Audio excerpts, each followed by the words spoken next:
Press Play, the Real Resilience podcast, dedicated to all things reel to reel.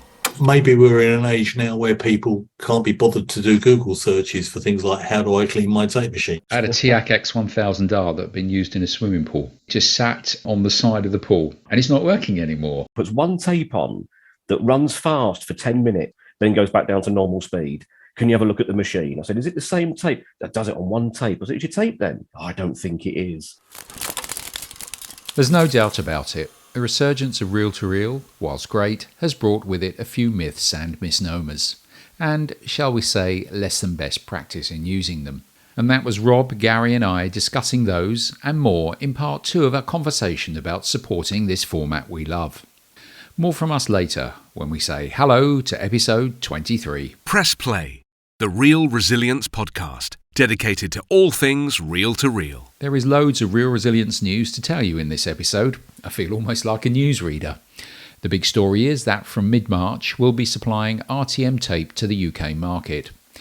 There's been great anticipation for this, and I thank those, from private users to well-known recording studios, who have inquired after tape and placed advanced orders.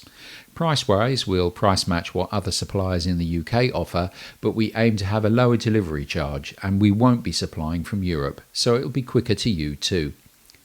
We've also purchased a small parts spare stock of Brian Reeves Revox. Added to the panels and motors we bought in January, this stock now means we'll be in a position to supply parts for A77, B77 and PR99 machines. In with the stock we purchased, there was a large selection of spares for Revox non-reel-to-reel products, such as amplifiers, CD players and turntables, as well as the operation and service manuals for them. We have decided to sell these on eBay. It's not our core business to support these products, so if you're in the market for such bits, then eBay's the place to look for the next few weeks. From time to time, we'll also put reel-to-reel machines up there as well. They tend to be the ones clients have asked us to sell, and they're priced accordingly. So far this year, we have several machines from Sony and Akai that we've moved on. And our next webinar is due on the 1st of April this year at the regular time of 3 p.m, 1500 UK time, and will run for 90 minutes. We're going back to basics, covering buying a tape machine, aspects of tape and where to get it. If you're in the UK, then hopefully you'll consider RTM tape from us, as well as looking after your machine in terms of cleaning and demagging it, and those other aspects that perhaps, if you are well into the format, you take for granted, or if you're a new entrant, of which we welcome you, you may be scratching your head over and afraid to ask. But please ask your questions, and you can remember there are no stupid ones either. There will be a Q&A session at the end of the webinar, the app will be running throughout it, or you can email your questions in advance to me at resilience-webinars. That's all one word, resilience-webinars@gmail.com. At the end of March, on the 25th and 26th, I'll be at the Audio Show Deluxe Premier Hi-Fi event in Northamptonshire, UK, presenting a seminar on aspects of reel-to-reel. I'm on at midday on both days and would love to see you there. The Audio Show Deluxe is at Whittlebury Hall Hotel and Spa, Whittlebury, Towcester. That's NN12 8QH. It's near the Silverstone Motor Racing Circuit. Further details can be found on their website, audioshowdeluxe.com. All one word, audioshowdeluxe.com. Press Play, the podcast you're listening to right now. Please like and subscribe to it. It all helps, and don't forget you can also find it on the YouTube channel too. In episodes coming up, we'll be hearing from Dan Labrie of Myriad Magnetic about his support of Ampex machines in the United States and how he got started in tape under the tutelage of Mike Spitz. We'll be talking to the owner of a new tape machine, students who are getting into tape, a recording engineer who uses the media in his productions, and people with large collections of machines.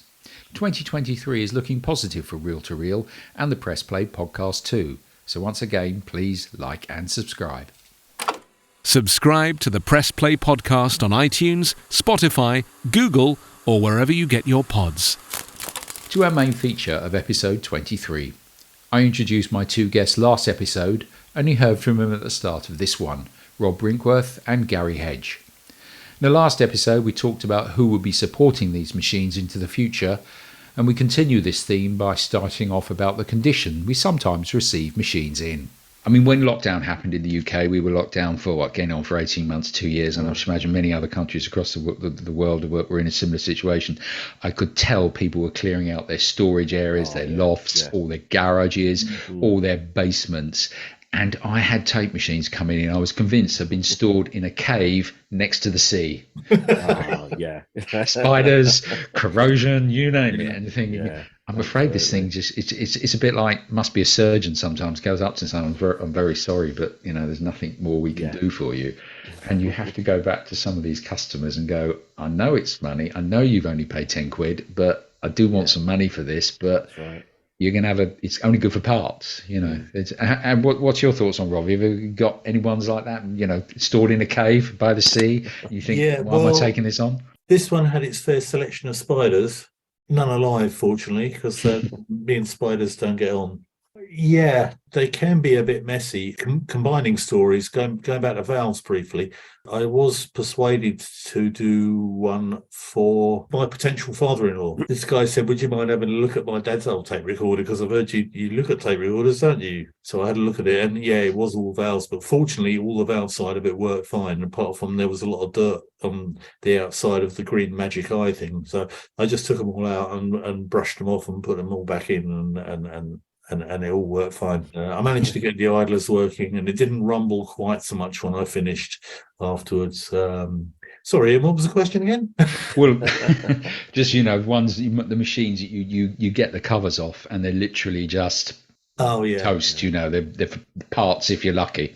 I've been really lucky so far. I haven't had any really. This one was not great in as much as I think it's been stood on so the bottom panel is showing signs of a little bit of surface corrosion, but just on the bottom. So I think it's been sitting in a garage or something somewhere. But fortunately, it's not too bad. I've just given it a light clean, and it's come up okay. But I've seen pictures of really, really, really horrendous stuff. I had a TIAC X1000R that had been used in a swimming pool. It was a private swimming pool, and the guy had, we used it. It just sat on the side of the pool playing music, and we loved it. And it's not working anymore. I've got the pictures of it somewhere, and literally the whole bottom metal plate is just rusted away. Of course, if the bottom plate's rusted away, it's sitting there in chlorine and humidity. Yeah. I think it's just basically died. And I said, I'm sorry, it's only good for parts, and that's it. You could probably stick it on eBay for a few $100s for parts, and that's it. But you will not get a working machine out of that, because it just had so much wrong with it. And sometimes you get lucky though. The second one I ever bought, the second A77 I bought, which is right in the corner there, that was quite a bargain. That was a high-speed one, and I think it was £132 with the cover and loads and loads of tapes. And I swear it's probably been used for a couple of 100 hours. It's absolutely mint inside. That's one of the few ones that I've totally restored. And it's like brand new. There's not a mark on it anywhere. Not a mark on the case, not a mark on the front cover. Sometimes good things happen too. Yeah. I bought, there was a guy, I'm on another audio group on Facebook, and he was doing a house clearance on behalf of a friend. And there was pictures of, amplifiers, cassette decks. And I saw in the background, there was 2 reel-to-reels. I quickly messaged him. I said, look, I can see 2 reel-to-reels there. What are they? He goes, I think they're Revox. Sent me some photos. There's an A77 with the case, with the rare cover at the front, plastic cover, and a B77. So no, I put in a stupid offer and got them. I went to pick them up, and the A77, which I thought would be the worst one out of the lot, was absolutely immaculate. Like it's hardly been switched on. Changed the caps in it, then I got it straight back, obviously. But it was immaculate. Everything worked on it. Didn't even need setting up or anything. But the B, unfortunately, was ex-hospital Lincoln radio. And I think it was used for archiving. So it was running 24/7. It was awful. Although you could tell they haven't touched the buttons on it. It must have been for archiving, because the only buttons that are slightly worn were literally the record and stop. So that's it. So it'd be running on slow speed or whatever. And I didn't even look properly at the heads. I put a tape on it and it sounded muffled. Then I took some photos and stuck them on a group. And someone said, just check your heads. And I couldn't really see properly. Didn't have my glasses on. And when you look at them, it was down virtually to the coils. There was nothing left of the heads. Nothing left of the heads at all. And even the capstan motor had worn. The shaft had worn. There was absolutely nothing left of it at all. So that one, which I thought would be the best one, and I'm just finishing it off now. So it knew everything, new head block, recapped everything, being an early B as well. So it had the C clip on the idler as well. So yeah, but I've just finished that one now with some nice wooden sides. Is that for your own use, or are you going to? That will be for my own use, and it's beautiful now. But my God, that's took nearly 6 months now to restore that because it was a full. It should have been a scrapper in my eyes. It should have been a scrapper, but I just thought, no, I paid money for this.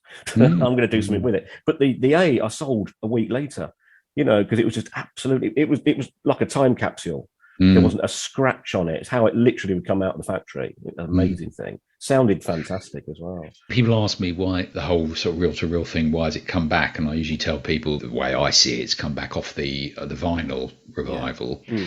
And we were talking earlier about, the prices of tapes have gone up and the machines themselves, certain machines that are, if you're looking at a Pioneer RT 707 or 909, those are fetching getting on north of $1,500 easily, regardless of whatever your currency is. That's what they are fetching.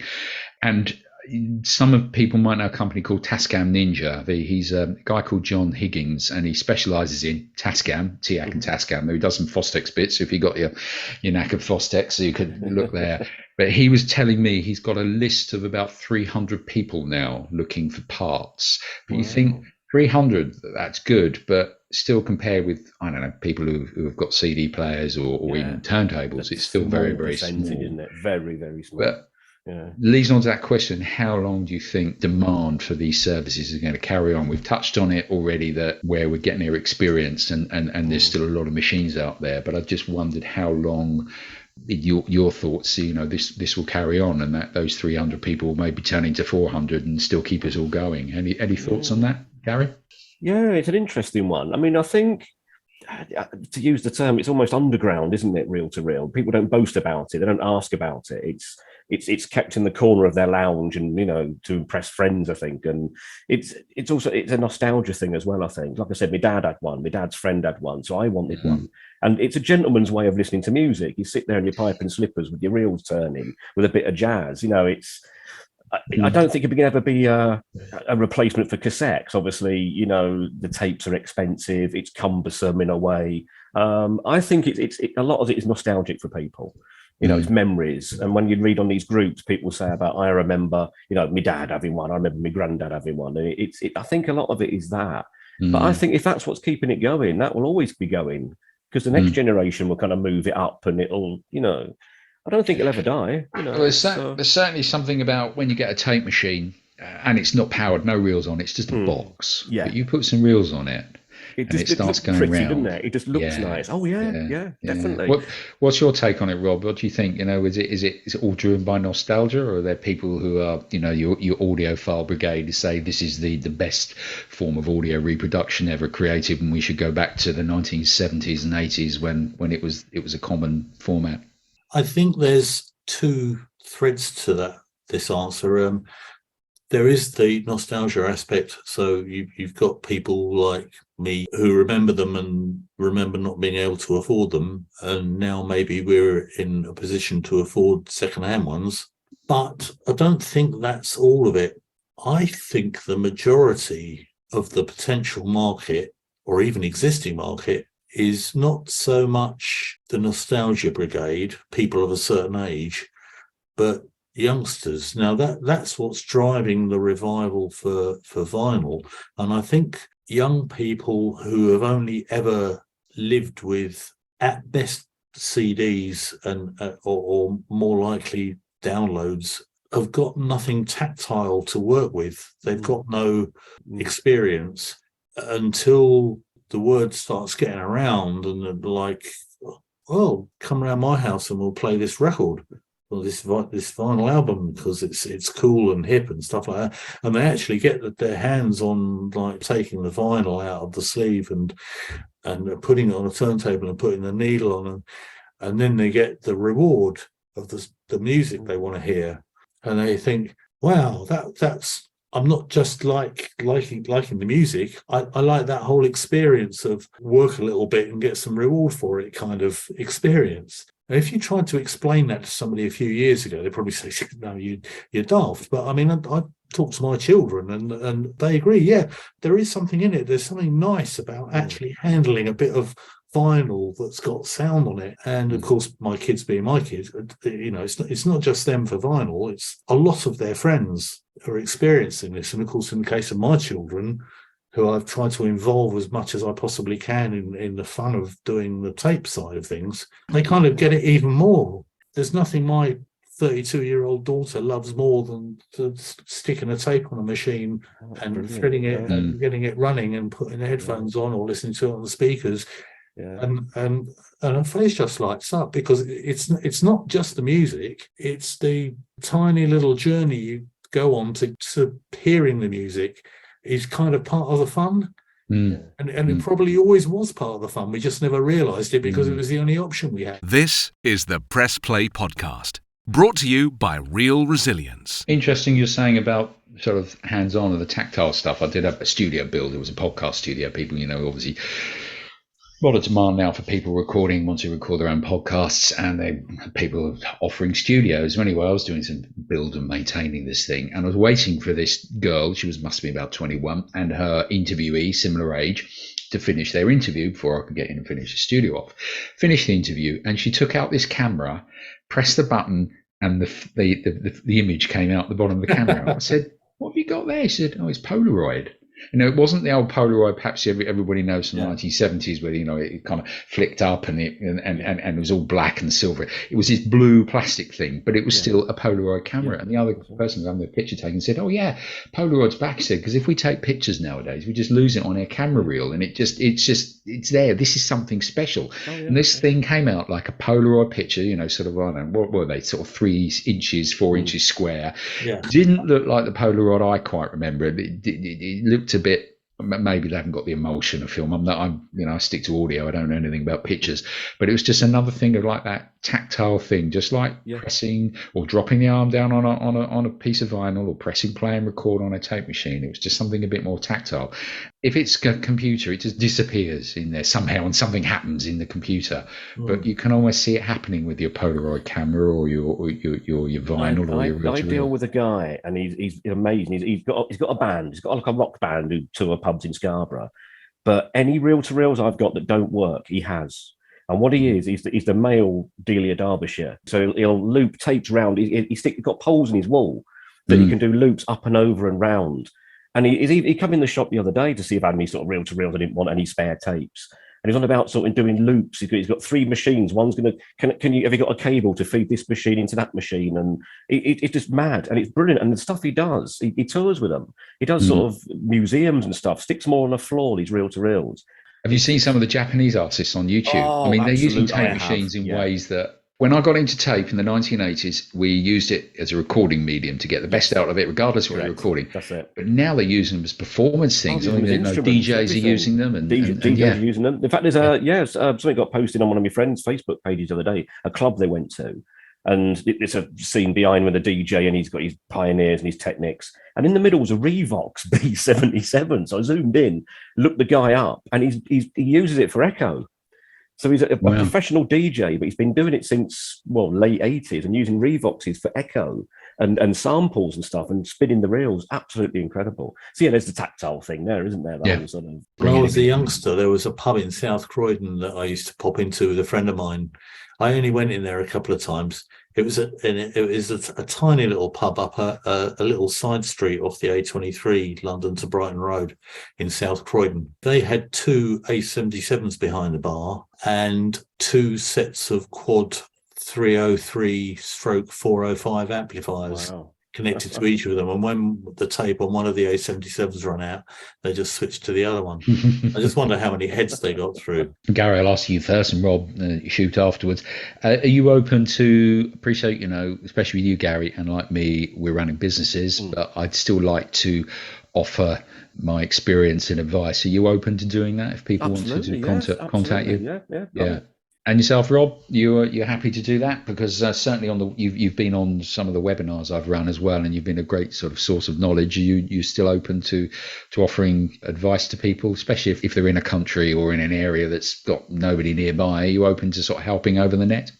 Yes, of course. I know quite a lot of people around the world now who do this kind of thing. So yeah, I'm only too happy to help. And of course, I'm not running a business. I'm just a retired guy that does it for a bit of a laugh and Retired, but it looks some like you've beer got more money. than enough work behind you. Yeah, yeah, Rob, you got a B? Is that a B67 in the background there? There is. I can see the meter yes. bridge just over your shoulder. Yeah, it is. Oh, Is it a 67 or an A80? Because that's certainly the It's same a trolley. 67. Yeah. Yeah. I haven't managed to. Unfortunately, I got in slightly too late to for my wallet to be able to expand to an A80 Yeah. or an A8 anything. Much as I'd like an A827 Gold Edition, I don't think it's going to happen somehow. But I mean, that is a great machine. That was the one I think I might have mentioned in a previous webinar that you did for us, that my brother came round and I stuck the headphones into that, and the look on his face was just unbelievable. And he's heard a lot of these stuff. He's heard the PR99 and stuff like that. And I played the B67 to him, and wow, that's amazing. That's quite a rare one in as much as it's a high-speed one. Oh, well, 30 ips. I believe there was only about a dozen made. Yeah, that's strange. I've had quite a few B67s through the door, and the majority have been 30 ips machines, but I know they haven't made any. Okay. So whether I got my advice from Luca, what's his name, in Italy. And he was the one that said, yeah, I think there was only about a dozen of those made.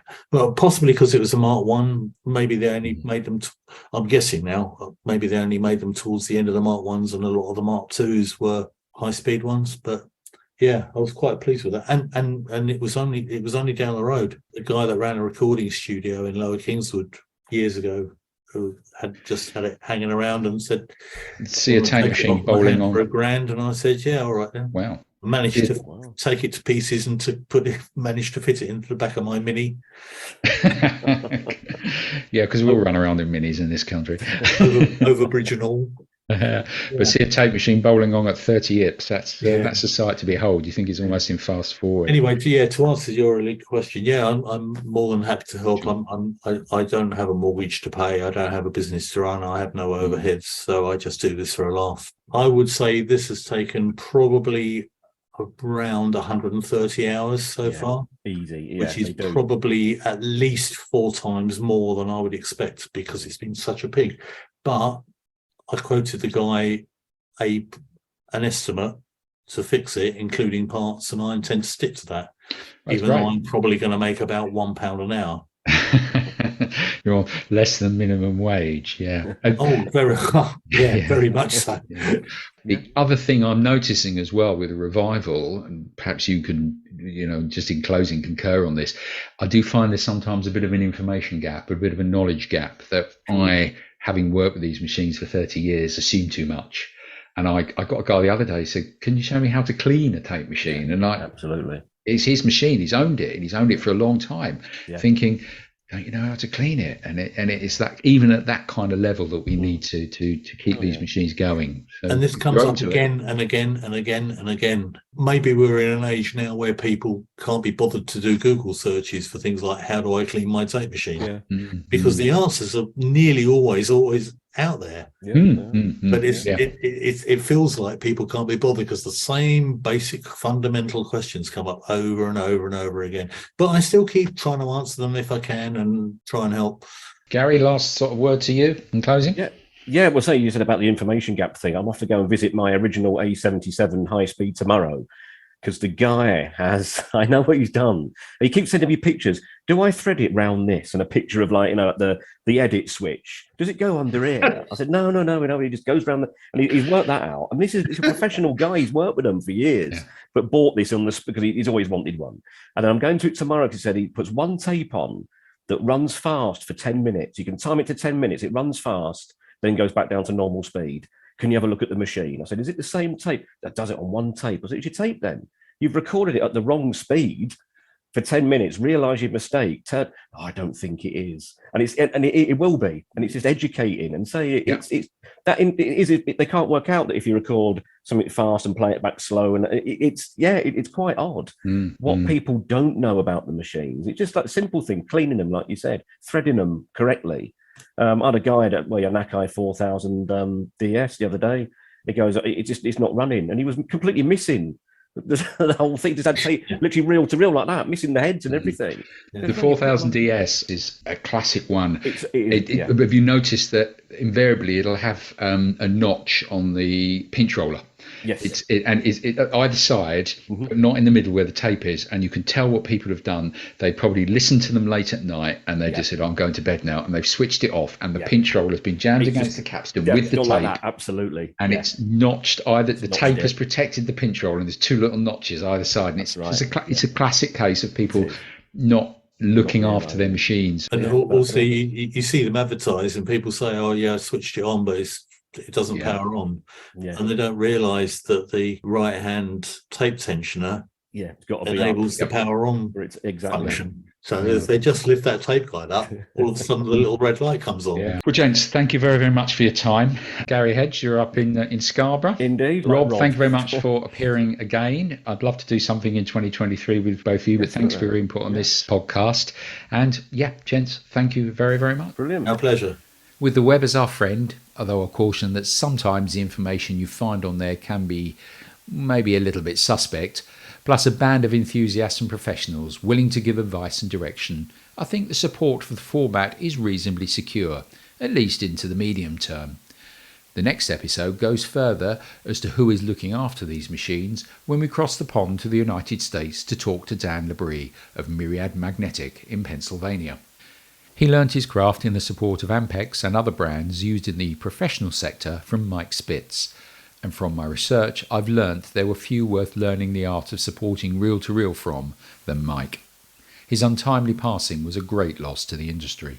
Find the Press Play podcast on SoundCloud and our YouTube channel. Just search for Real Resilience. That'll about do it for this episode of Press Play, the podcast dedicated to all things tape and tape recorder. Please like and subscribe. Just to remind you, if you're in the UK, we are now the appointed reseller for RTM tape. Please check the shop on the Real Resilience website for what we supply. I'm at the Audio Show Deluxe Hi-Fi Show on the 25th and 26th of March, promoting reel-to-reel in the home listening environment, and I'd love to see you there. The location can be found on the Audio Show Deluxe website. Until the next time, best wishes and keep it real.